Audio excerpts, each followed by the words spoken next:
एक बार एक व्यक्ति गौतम बुद्ध के आश्रम में रहने आया।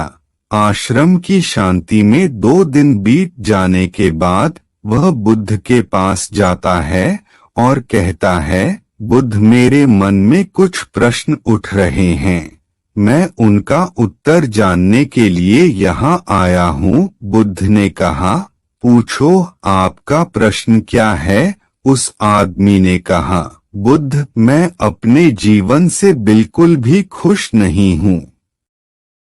दुखों और परेशानियों के पहाड़ ने मेरे जीवन को नर्क बना दिया है।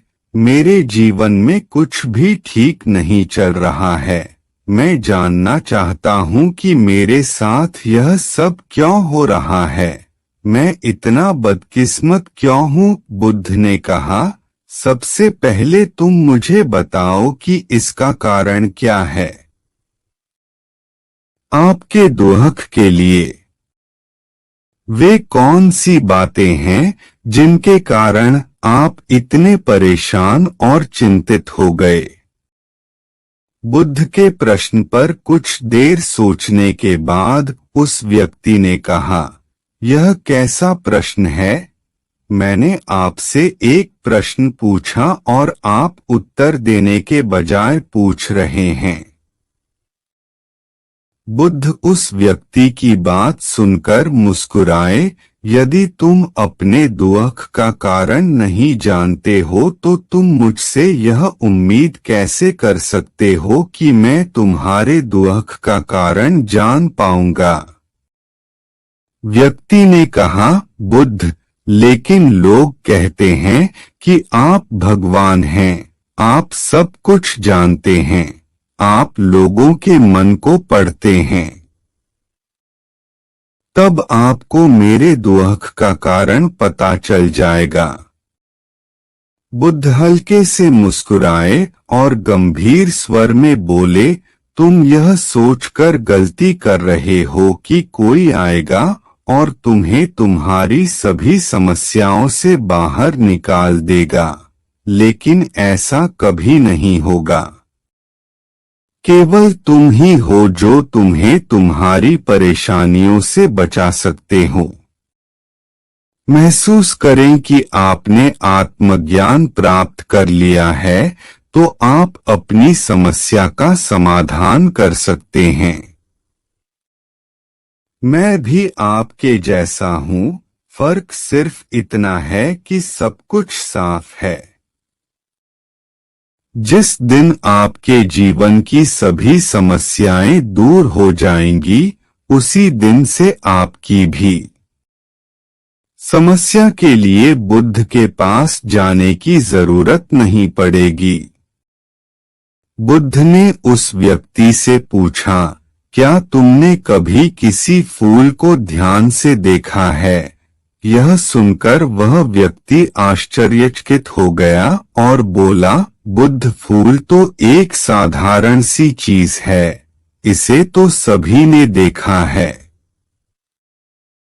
बुद्ध ने कहा, फूल एक कली है। सुबह अंधेरा होता है, दिन के उजाले में फूल बन जाता है, शाम को मुरझा जाता है। यदि फूल केवल इसी बात की चिंता करता है तो शाम तक उसे मुरझाकर गिरना ही पड़ता है, वह कभी खिल नहीं पाएगा। इस तरह अगर आप केवल अपने दुखों के बारे में ही सोचेंगे तो आप कभी खुश नहीं रह पाएंगे। इसलिए मैं आपको बताना चाहता हूँ कि आपके जीवन में अभी भी बहुत सी चीजें हैं जिनके बारे में अगर आप बारीकी से देखें तो आप अभी भी खुश हो सकते हैं। आप उनके बारे में सोचकर मुस्कुरा सकते हैं, आप अंदर से खुश हो सकते हैं। आप अपने जीवन की कमजोरी के बजाय अपने जीवन के सर्वश्रेष्ठ पर ध्यान केंद्रित करें। यदि आप अपने जीवन में खुशी चाहते हैं तो आपको इस शाश्वत नियम का पालन करना होगा। अच्छे पर ध्यान देना होगा और जीवन में सकारात्मक चीजें। मैं तुम्हें सिर्फ रास्ता दिखा सकता हूं। मैं तुम्हें दिखा सकता हूं कि उस रास्ते पर कैसे चलना है, लेकिन तुम्हें उस रास्ते पर चलना होगा। बुद्ध के ऐसे शब्द सुनकर वह आदमी कुछ देर तक शांत बैठा रहा।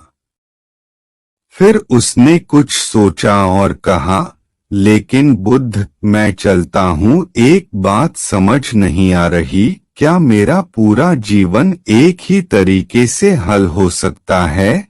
बुद्ध ने बहुत धीरे से उत्तर देना शुरू किया। मान लीजिए कि कोई भविष्यवक्ता आपको बताता है कि आज शाम तक आपकी मृत्यु निश्चित है। यह जानकर आपको उन बातों की चिंता होगी जिनके बारे में आप अभी चिंता कर रहे थे। आपको याद भी नहीं होगा कि किस तरह की परेशानियां हैं और किस बात की चिंता कर रहे हैं। आप उस वक्त सिर्फ उस हकीकत के बारे में सोच रहे होंगे जिसे लोग मौत कहते हैं। अचानक आपको एहसास होगा कि जिन छोटी छोटी चीजों को आप उसकी सबसे बड़ी परेशानियां कहते थे, वह कुछ भी नहीं। अचानक आपको लगेगा कि चिंता करना बेकार है, आज शाम तक मैं दुनिया छोड़ने वाला हूं। और आप पाएंगे कि आपके पूरे जीवन के वे क्षण व्यर्थ हो गए जो आपने चिंता, ईर्ष्या और व्यर्थ कष्ट में बिताए होंगे। लोग बोलते तो हैं, लेकिन अंदर से कभी स्वीकार नहीं करते कि एक दिन उन्हें भी इस दुनिया से जाना है। उनकी इच्छाएं इतनी प्रबल होती हैं कि वे खुद को अमर मानते हैं। सुख और दुख दोनों ही स्थायी नहीं हैं, यह हमारे कार्यों और विचारों से निर्मित होते हैं। वह आदमी जो बुद्ध की बातें सुन रहा था, टोकते हुए बोला, तो आपके कहने का मतलब यह है कि मैं हमेशा सोचता हूं कि मैं मरने वाला हूं। क्या यह सोच मेरी सभी समस्याओं का समाधान कर देगी? नहीं, ऐसा कभी मत सोचिए। आपको बस यह स्वीकार करना होगा कि दुनिया में मेरी उपस्थिति अनिश्चित है। मैं जब तक यहाँ हूँ, एक खुशहाल जीवन जीऊंगा। आपके जीवन में जो भी अच्छी चीजें हो रही हैं, उनके साथ जिएं। वह तुम्हें आंतरिक खुशी और शांति देगी। अपना दिमाग ठीक करो और धीरे धीरे तुम्हारे जीवन की सभी समस्याएं समाप्त हो जाएंगी। व्यक्ति के जीवन के अधिकतर दुख उसकी इच्छा से ही उत्पन्न होते हैं, इसलिए आप अपने मन पर नियंत्रण रखें। यदि आप अपने मन का इलाज एक बच्चे के मन की तरह कर सकते हैं, तो आपको आंतरिक शांति महसूस होगी। उस व्यक्ति ने कहा कि आपने मन को नियंत्रित करने की बात कही, आप चंचल मन को कैसे नियंत्रित कर सकते हैं? बुद्ध ने कहा कि सबसे पहले तुम्हें सुख और दुख के बीच अंतर समझना होगा। आपको सबसे पहले यह जानना होगा कि आपके लिए खुशी और दुख का क्या मतलब है। इसके बाद अभ्यास के द्वारा अपने मन को इस प्रकार तैयार करना है कि आप न तो खुशी के मौके पर ज्यादा खुश हों और न ही दुखी होने पर ज्यादा दुखी हों। आपको खुद को पूरी तरह से मध्य में रखने का प्रयास करना होगा, जिसे मैं मध्यम मार्ग कहता हूँ। यदि आप अपने जीवन में गहराई से उतरेंगे और यह पता लगाने का प्रयास करेंगे कि क्या चीज आपको खुश करती है और क्यों, तो अंत में आपको केवल एक ही उत्तर मिलेगा कि आप आपके सभी दुखों का कारण हैं। आपकी इच्छा, आसक्ति, इच्छा, ये सब आपके मन द्वारा निर्मित है। इसलिए यदि आप अपने मन पर नियंत्रण कर लेंगे तो आपके सभी दुख समाप्त हो जाएंगे। गौतम बुद्ध ने उस व्यक्ति से कहा कि यदि आप एक और छोटा सा काम करेंगे तो आप देखेंगे कि आपके जीवन के सभी दुख हमेशा के लिए समाप्त हो जाएंगे। बुद्ध के मुख से ऐसे वचन सुनकर वह व्यक्ति उत्तेजित हो गया और बोला, मुझे उसके लिए क्या करना होगा? बुद्ध के मुख से ऐसे शब्द सुनकर वह व्यक्ति उत्तेजित हो गया और बोला, मुझे उसके लिए क्या करना होगा? बुद्ध ने कहा कि तुम अगले 2 दिनों तक किसी से बात नहीं करोगे और कागज लेकर आशाराम के एकांत स्थान पर बैठ गए। आपको वहां बैठकर उन दुखों के बारे में सोचना और लिखना है जो आपकी परीक्षा ले रहे हैं, और उनका कारण भी लिखना है। और दूसरे पेज पर आपको थोड़ी सी खुशी लिखनी है और यह भी लिखना है कि आपको यह खुशी क्यों है। जल्दबाजी करने की कोई जरूरत नहीं है। आपके पास बहुत समय है।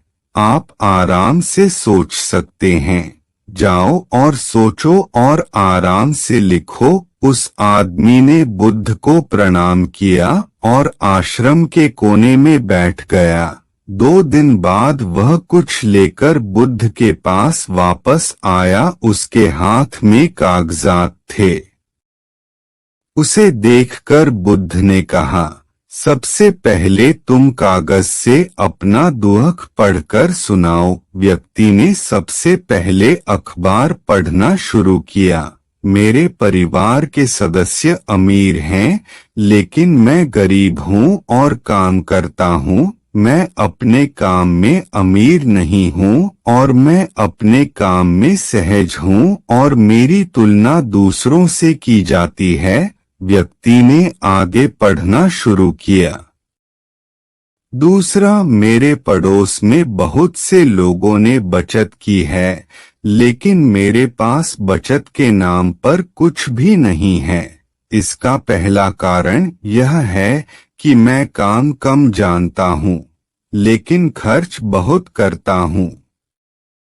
आज मेरे पास बचत के नाम पर कुछ भी नहीं है। मेरी पत्नी काफी समय से बीमार है और उसकी बीमारी का कारण मैं हूँ। मेरी लापरवाही के कारण मैं उसे कभी किसी डॉक्टर के पास नहीं ले गया। मैंने इसे भाग्य पर छोड़ दिया। शायद यह मेरी अपमानजनक इच्छा थी कि अगर मैं बीमारी से मर जाऊं तो मैं एक खूबसूरत महिला से शादी करूंगा। चौथा, मैं मन में फ्री पैसे पाने के बारे में सोचता रहता हूँ, परंतु योजना पूरी नहीं होती। मैं दुख के सागर में डूब जाता हूँ, फिर यह दुख मुझसे सहन नहीं होता और इसका कारण मैं ही हूँ। मुझे पता है कि मेरे पास एल्कोहल पीने के लिए पैसे नहीं हैं, फिर भी मैं इसे पीता हूँ। मैं अपना दिन खुशी से जीता हूँ, लेकिन ऐसा करने में सक्षम नहीं होने पर देखता रहता हूँ। बुद्ध, ये मेरे जीवन के सबसे बड़े दुख हैं और गहराई से सोचने के बाद मैंने पाया कि कई उनमें से मेरे कार्यों और मेरे विचारों के कारण हुआ। ये सुनने के बाद आपने मुझे खुशी का पेपर पढ़कर सुनाया। पिछले 2 दिनों में मैंने जो कुछ भी महसूस किया वैसा मैंने अपने जीवन में कहीं भी अनुभव नहीं किया। पिछले 2 दिनों में मुझे एहसास हुआ कि वास्तविक शांति और आनंद कितना महान है और मैं इसका अनुभव करके बहुत खुश हूँ। मेरी खुशी के कारणों की सूची बहुत लंबी है। इसे पढ़ने और समझने में बहुत समय लगेगा। उस व्यक्ति के मुंह से ऐसी बातें सुनकर वह व्यक्ति मुस्कुराया और बोला, सिर्फ आपके लिए ही नहीं बल्कि हम सभी के लिए कारण एक ही है। वह व्यक्ति अपना बहुत सारा समय बर्बाद करता है। आप दुख का कारण ढूंढने में लगे हैं। हमारा जीवन भी एक तरह से सुख, शांति और आनंद की तिजोरी है। बुद्ध ने उस व्यक्ति से कहा कि खुशी के सभी कारणों को साझा करने की जरूरत नहीं है, तुम उनमें से कुछ का पाठ कर सकते हो। वह व्यक्ति बड़ी मुस्कुराहट के साथ पढ़ने लगा, पहली खुशी क्योंकि मैं जीवित हूँ और दुनिया में रह रहा हूँ और मैं स्वस्थ हूँ। मेरे माता पिता, एक पत्नी और 2 बच्चे हैं। ऐसे ही मेरे पिता के पास कई अनमोल खजाने हैं। जैसे मेरे माता पिता का प्यार, मेरी पत्नी का प्यार, मेरे बच्चों का प्यार और एक पिता की खुशी। दूसरा कारण यह है कि मैं कड़ी मेहनत कर सकता हूँ, मैं कोई भी काम कर सकता हूँ, आपकी आय में कोई बाधा नहीं आ सकती और आप अपने परिवार की सभी जरूरतों को पूरा कर सकते हैं। मुझे खुशी है कि मैं एक खुशहाल परिवार बना सकता हूँ। मैं अपनी तुलना अपने भाइयों, अपने पड़ोसियों से करता हूँ और आपने कृपा करके मुझे मानवता वाला इंसान बनाया है। सभी बुरी आदतों को छोड़कर आप सुखी और खुशहाल जीवन जी सकते हैं। और मेरे लिए सबसे बड़ी खुशी और सौभाग्य की बात यह है कि मुझे एक जगह मिल जाए और जब तक मैं इस दुनिया में हूँ हमारी इच्छा और आसक्ति ही सभी दुखों का कारण है। मैं खुद को जानने की पूरी कोशिश करूँगा और मैंने कभी नहीं किया। जीवित रहे। अब आप अपने परिवार के पास रह सकते हैं। यह जीवन सबके साथ है। आपके जीवन में कोई भी परेशानी आपको घेरने की कोशिश कर सकती है। जीवन अपने आप से कहने के लिए बहुत छोटा है और इस जीवन में आप चिंताओं और दुखों को खुद पर हावी नहीं होने देंगे।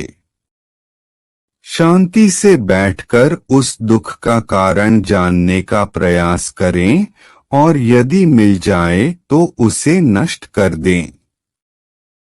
इस तरह आप मानसिक शांति और कभी न खत्म होने वाली खुशी पा सकते हैं।